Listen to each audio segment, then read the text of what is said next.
Most people think Atomic Habits is about building better routines. It's not. It's about identity. If your identity isn't aligned with who Allah created you to be, no productivity system will help you fix your life. You don't have a motivation problem. You have an identity construction problem. You'll keep performing discipline, but will never become disciplined.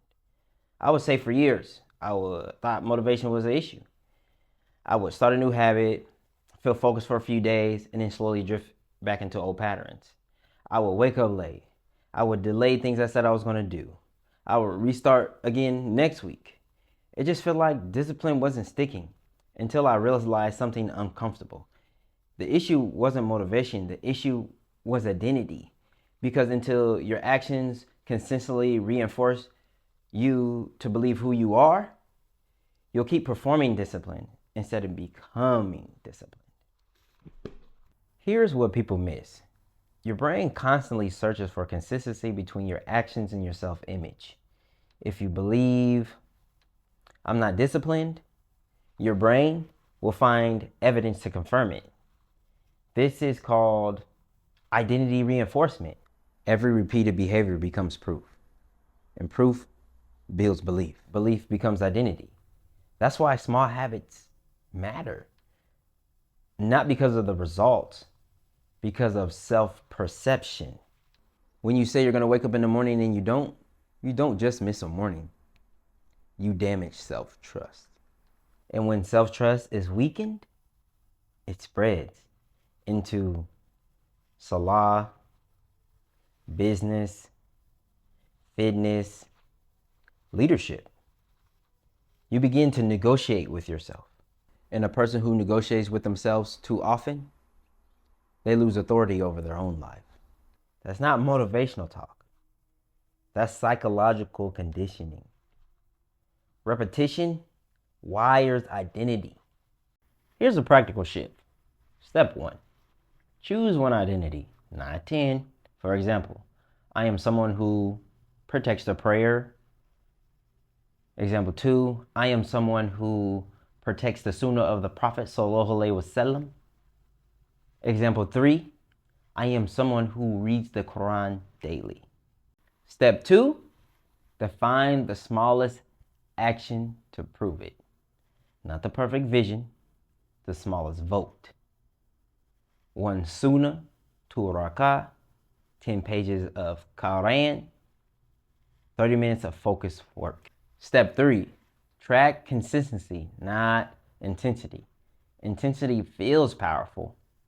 Consistency builds identity. Psychologically, frequency rewires belief faster than occasional effort. That's why small daily actions matter. Not because of math, because of identity reinforcement. Now we're at the spiritual layer. 3 levels: intention, identity, system. Layer 1, niyyah, which means intention. Why are you building this habit? If the answer is ego, it will collapse. If the answer is alignment and obedience, it sustains. Layer 2, identity. How does this habit prove who you are? A Muslim, athlete, entrepreneur? Layer 3, system. What structure removes friction? Example. Say you want to protect Fajr. Don't rely on motivation. Set an early alarm clock. Charge your phone far from your bed. Put a cup of water beside your bed. And you go to sleep consistently early. That's system design. Discipline becomes easier when friction disappears. Most people think success comes from willpower. It doesn't. It comes from environment. Reality check. If your phone is next to you, you'll check it. If junk food is visible, you'll eat it. If your Quran is under clutter, you'll delay it. You don't rise to niyyah. You default to your environment. So design it. Make good habits visible. Make bad habits invisible. Increase friction for distractions. Reduce friction for discipline. Something like laying out your gym clothes the night before removes decision fatigue. Less decision making, more consistency. More consistency, stronger identity. Now the uncomfortable truth. Most people are performing growth. They talk about discipline, they post about progress, they plan improvement. But their daily actions contradict their identity. That gap creates internal tension. This is what psychologists call cognitive dissonance. When action and identity conflict, you either 1, change your behavior, 2, lower your standards. Most people lower their standards quietly. This is where mediocrity becomes normal. Real growth takes humility. You choose one identity and you prove it daily, not publicly, quietly. This week, choose one identity. Write it down. I am someone who, fill in the blank. Then, define the smallest daily proof. Remove 1 fraction point. Track it for 7 days. No announcements. No performance. Just vote. Because if you realize it or not, you're already voting. The question is, who are you becoming? Let me simplify everything. 1, identity comes first. You don't build habits first. You choose who you want to be first. Habits are proof, not aspirations. 2, repetition builds self-trust.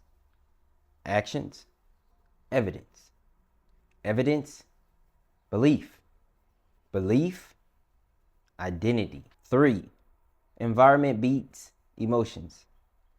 If your environment contradicts your goals, your environment wins.